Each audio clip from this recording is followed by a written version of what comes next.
Do you find yourself looking for ways to make more meals at home, but you're not sure where to begin?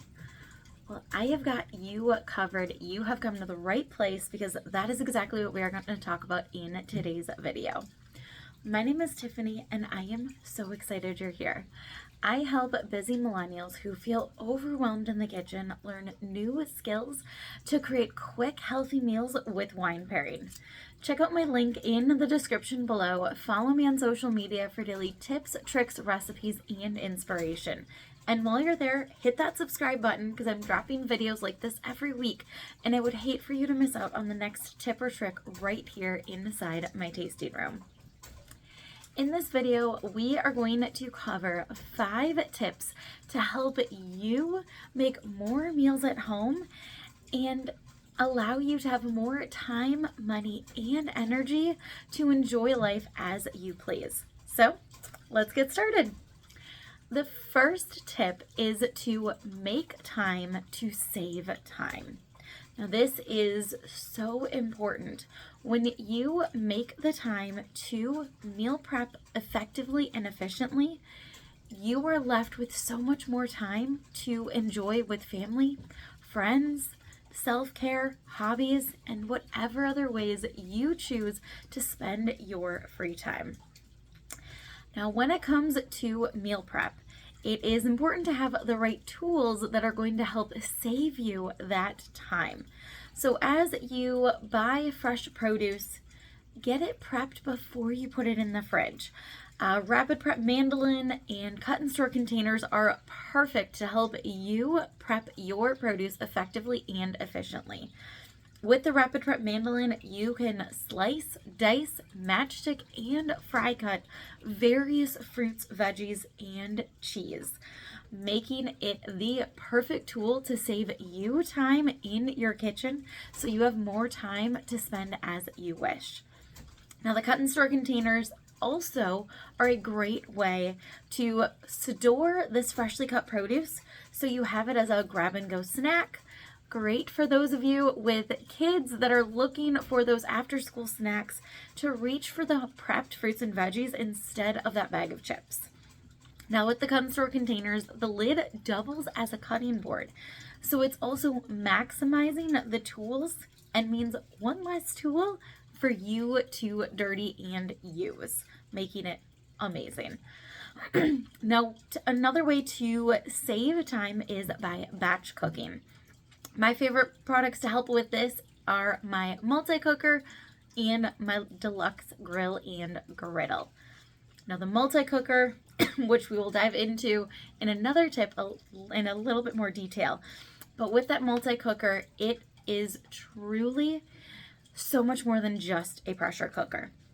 Now, you can pressure cook, but you can also slow cook. It has a dessert setting. It has got bean setting, soup, stews, rice, you name it. It is a super amazing power tool that helps to maximize the time that you have on those busy weeknights to still create those quick, healthy meals. Plus, it helps with batch cooking to save you time all week long. Now, before we dive into tip number 2, I want to hear from you. When it comes to cooking at home or not cooking at home, what is your biggest struggle?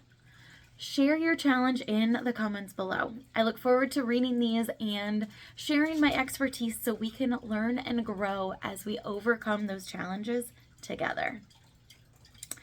Tip number 2 is to invest in time-saving tools. Now, not only does it help to have the right tools, but it also helps to have the right meal planning strategy. So when it comes to meal planning, a fun way is to utilize theme days. By having theme days, you can create that meal plan in minutes. And then you know right off the bat which tools you need to make those recipes happen as quickly and efficiently as possible. So some of our favorite theme days are Meatless Monday, Taste Buds Tuesday, Travel Thursday, Stir Friday, Slow Cooker Saturday, and Super Sunday. Now, we usually have at least one day in there where there is nothing planned because, let's be honest, life happens. And sometimes you just don't feel like cooking, you don't have the energy to cook, or takeout just sounds better. And that's where it comes in handy to have at least one day in that meal plan where there is nothing planned out for when life happens. It's also a great way to repurpose your leftovers on that night so you don't have too much food left over in the fridge at the end of the week. Now, in addition to planning these meals, it's very efficient to have the right tools. So for that slow cooker Saturday, you can have a basic slow cooker, or you can utilize the slow cooker setting in the multi-cooker. Like I said, it is a power tool that does so much. With the slow cooking, you can set it and forget it. I love doing this in my multi-cooker because you can delay the start time. So say you have a recipe that only needs 4 to 6 hours, but you have an 8-hour workday. You can delay the start time by 2 hours. So then when you get home, it is ready to enjoy when you are. But you also don't have to worry about it overcooking, because once it is done, it stops cooking, but that multi-cooker will keep it warm. It's built right in to the product settings. Truly amazing features. Now, in addition to the multi-cooker, another helpful tool with this is our deluxe cooking blender. Now, this one gets used multiple times a week in my own kitchen because of its various settings. So like other blenders, the deluxe cooking blender does make smoothies, delicious for breakfast or an afternoon snack. But it does so much more. It is a cooking blender, which allows for soups, stews, pasta sauces, and more. With that blender, it will take so much time out of your schedule because it does the work for you. So you just simply set it and forget it again, just like with that multi-cooker. And the best part, it has a heated wash setting so that deluxe cooking blender cleans itself, saving you time on cleanup as well as cooking. Now, tip number 3 is to cook with a friend. This is also a great way to involve your entire family in the process of cooking, meal planning, and prepping those meals. Now, for those of you that don't have a friend nearby that enjoys cooking, or your family just isn't really into it, I want to invite you to join me and my virtual family every Tuesday for Tune In Tuesday, where we do a live cooking demonstration from a different kitchen all across the country. And if you're interested in learning more about how you can join us on the next Tuesday, check out my link in the description below and you will find more information about Tune In Tuesday. This is so much fun to cook together, to learn new tips, tricks, and recipes, because that is what this is all about, learning and growing together while we maximize our time, money, and energy in the kitchen. Now, before we jump into the last 2 tips, I want to remind you to hit the subscribe button because I'm dropping videos like this every week and I would hate for you to miss out on the next one. So tip number 4 is to make it a habit.